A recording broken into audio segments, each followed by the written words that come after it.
Este é Israel. Continue dando zoom, quase lá. Isso aí está. País pequeno, grande reputação. Nas primeiras décadas de sua existência, a palavra Israel era sinônimo de três coisas: judeus, guerra e socialismo. É verdade. Os fundadores de Israel imaginaram Israel como uma utopia socialista. Mas a realidade tem o incômodo hábito de atrapalhar as visões utópicas. E eu aposto que você associa Israel a startups, não ao socialismo. Então, o que mudou? Como Israel passou de um país socialista controlado por sindicatos para um gigante da tecnologia com mais startups per capita do que qualquer outro lugar do mundo? A resposta pode te surpreender. Eu sou Noam e você está assistindo a história de Israel explicada. Yala, vamos nessa!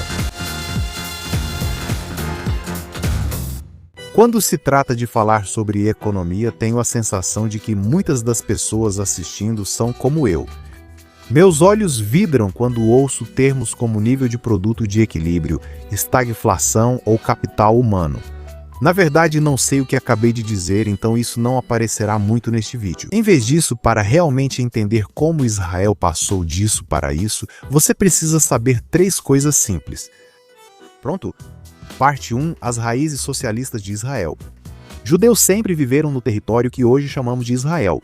A população deles aumentou enormemente a partir do final do século XIX, quando a violência anti-judaica e o nascimento do sionismo moderno trouxeram milhares de judeus de volta à sua terra natal em 5 grandes ondas. Foi a segunda onda de imigração que estabeleceu o caráter socialista de Israel, porque os 40 mil jovens judeus que vieram para Israel entre 1904 e 1914 eram socialistas ferrenhos. Eles deram a Israel seu primeiro kibbutz, ou coletivo agrário socialista, e lançaram as bases para a economia inicial de Israel. Parece que falo de socialista toda hora, então vou explicar o que isso significa.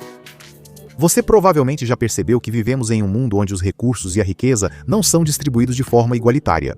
Os primeiros socialistas achavam que a solução era tornar comum a propriedade de tudo que gera riqueza. Seja um rebanho, uma fábrica têxtil ou de munições, se gera dinheiro, deveria ser público, pertencendo ao Estado ou aos trabalhadores. Tenho certeza de que os economistas que estão assistindo estão gritando para a tela agora, tipo, Noah, você está deixando passar muitas nuances. Mas eu disse que ia simplificar, então relaxa um pouco. Bem, coisa dos anos 90, eu sei. Os socialistas que criaram as primeiras instituições econômicas de Israel geriam tudo por meio de um órgão centralizado chamado Histadrut, ou Federação. Parece algo saído de Jornada nas Estrelas, outro programa que eu nunca assisti de verdade. Mas a Histadrut era basicamente um enorme sindicato formado por vários pequenos sindicatos. Após a independência em 1948, o governo entrou em ação, criando empresas estatais. Juntos, a Histadrut e o governo controlavam 2/3 da economia. Parte 2. O conflito complica tudo. No dia seguinte à declaração de independência do premier David Ben-Gurion, o pequeno estado foi invadido por todos os vizinhos e outros países da região. Israel venceu a guerra após repelir o ataque, mas o pequeno estado judeu pagou um preço alto. 1% da população foi morto. 1%. E as consequências econômicas da guerra? Bem, essas são mais complicadas do que você imagina. Segure firme, eu vou explicar o porquê em um instante. Parte 3. Mudança demográfica rápida. Em 1948, apenas 806 mil pessoas viviam em Israel. Em 1952, essa população já havia mais que dobrado. Israel era um país pequeno, cercado por inimigos e sem infraestrutura. Ainda assim, ano após ano, centenas de milhares de imigrantes chegavam. Muitos foram empobrecidos por governos anteriores e chegavam sem dinheiro ao novo lar, que precisava abrigá-los, alimentá-los, educá-los e até ensinar hebraico. É de se admirar que a economia frágil quase tenha colapsado? Sério, no início dos anos 50, Israel nem sequer tinha comida suficiente. O desemprego estava em 11%, o que é muito mais alto do que o ideal. Muitos imigrantes recém-chegados foram enviados a campos de absorção, vivendo em tendas ou barracos sem água encanada. A situação era tão difícil que o governo impôs uma década de austeridade, controlando preços e racionando tudo, desde comida até móveis. Não era exatamente uma utopia. Em 1952, o governo aprovou um plano de estabilização econômica e, de forma super polêmica, aceitou reparações financeiras da Alemanha Ocidental. Mas essa é uma história para outro momento. Aos poucos, a economia foi se recuperando do colapso iminente. O Estado usou seu capital escasso para investir em infraestrutura e na absorção de imigrantes. E por cerca de 30 anos as coisas seguiram seu curso. É verdade que o país enfrentou uma grande recessão em meados dos anos 60, e é verdade, apenas os muito ricos podiam comprar um carro até o final dos anos 70. As pessoas viviam modestamente. Mas eles se viravam até que tudo desmoronou nos anos 80. A Guerra do Yom Kippur, de 1973, sem falar na Guerra do Líbano, em 1982, foi economicamente devastadora. Todo mundo estava perdendo dinheiro. Empresas estatais, ele estudava empresas, ele via os impostos dispararem, a inflação disparou, o israelense médio estava ganhando $6.000 por ano para sustentar 2 de cada 3. Basicamente, não era muito dinheiro. Na época, a renda familiar mediana nos Estados Unidos era de $23.430. O governo israelense estava gastando para manter o país de pé. Mas quando os bancos quebraram em 1983, o socorro financeiro que se seguiu custou milhões. Nossa! Noah, eu ouço você gritando para a tela. Quando essa história vai deixar de ser tão deprimente? E a resposta é, na melhor década do século XX, claro, os anos 90... Nos anos 90, ocorreram fatos importantes, como o colapso da URSS, que teve grandes implicações para Israel. A vida na antiga URSS era difícil, e mais de 1 milhão de judeus soviéticos fugiram para Israel assim que possível. Apesar das cotas universitárias e de emprego que enfrentavam na URSS, muitos imigrantes soviéticos eram altamente educados. Suas habilidades e educação transformaram o cenário econômico e tecnológico de Israel. Mas absorver imigrantes tem muitos custos iniciais. E o controle da Histadrut sobre, quase tudo, não estava fazendo nenhum favor à economia. Sério, você queria um emprego? Tinha que ser membro da Histadrut, seguro de saúde Histadrut, pensão Histadrut. A Federação dos Sindicatos de Trabalhadores controlava quase todos os aspectos da vida israelense. Então o governo fez algo que parece entediante, mas teve grandes consequências. O governo nacionalizou o seguro de saúde, que antes exigia ser membro da Histadrut. A maioria das pessoas queria seguro de saúde, obviamente, então a Histadrut era incrivelmente poderosa. Após a nacionalização do seguro de saúde, o número de membros da Histadrut caiu. Aparentemente, da noite para o dia, essa enorme e economicamente ineficiente federação de sindicatos perdeu a maior parte do seu poder e começou a vender suas empresas para proprietários privados. Na virada do século, Israel oficialmente tinha uma economia de mercado. Noah, o que é economia de mercado? Olha, telespectador, não faço ideia. Ok, tudo bem, aqui vai o que é. Economia de mercado é um daqueles termos que você ouve muito, mas eu apostaria dinheiro que a maioria das pessoas não consegue realmente explicar. Consegui alguém inteligente para me explicar. Se cuida, Paul Krugman, estou chegando. Em uma economia de mercado, decisões econômicas como o que é produzido e quanto as coisas custam são determinadas por empresas privadas que competem entre si. À medida que a economia de Israel passou por uma transição, o primeiro-ministro Bibi Netanyahu cortou impostos, mudou leis trabalhistas, privatizou indústrias e simplificou a burocracia do governo.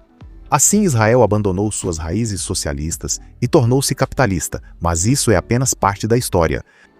Eu prometo explicar como Israel virou uma potência tecnológica com tipo 1 milhão de milionários. Tecnicamente 131 mil milionários e 71 bilionários, o que ainda é muita gente. Vou fazer do meu jeito favorito, com uma piada de pai. Pronto? Lá vai!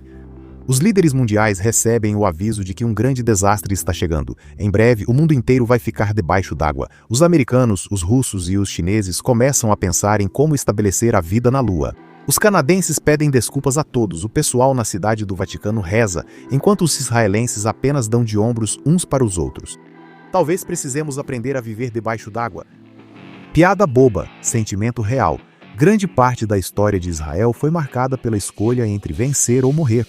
Os israelenses aprenderam a viver lado a lado com vizinhos que pediam sua destruição porque não tinham alternativa. É verdade, a guerra custa muito dinheiro, mas quando você faz de tudo para sobreviver, acaba encontrando soluções bastante inovadoras. Tem um inimigo ao lado em cujas fileiras espiões comuns não conseguem se infiltrar? Desenvolva um drone capaz de fazer escutas. Organizações terroristas estão te atacando com mísseis e foguetes? Desenvolva um sistema de defesa aérea capaz de operar em qualquer clima para neutralizar a ameaça.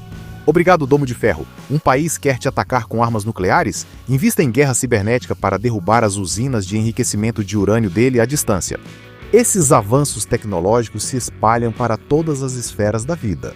Drones, radares sofisticados ou câmeras de última geração podem ter começado nas forças de defesa de Israel, mas têm uma ampla gama de aplicações, melhorando a vida tanto dentro quanto fora de Israel. Na verdade, Israel tem o segundo maior número de startups apoiadas por capital de risco per capita no mundo. É uma forma sofisticada de dizer que investidores nacionais e estrangeiros investiram em startups israelenses.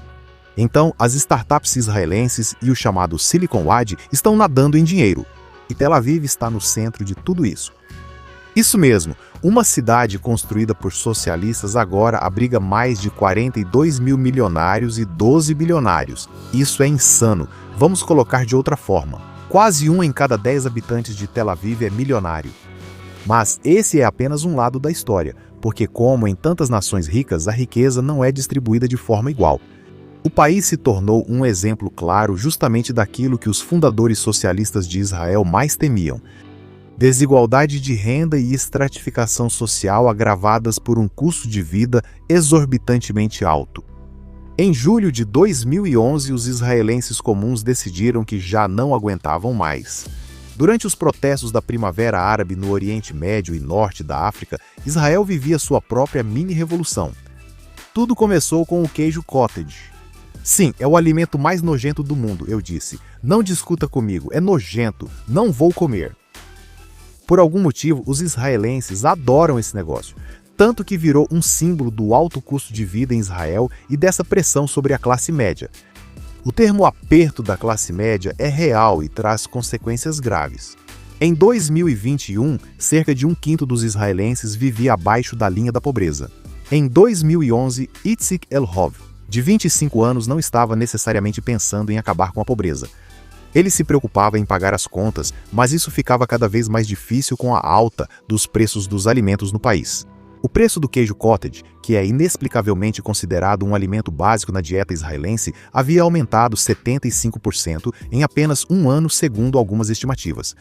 Deixe-me colocar de outra forma. Em 2011, 250 gramas de queijo cottage custavam quase o mesmo que 1 litro de gasolina. Israel adota o sistema métrico caso não tenha notado.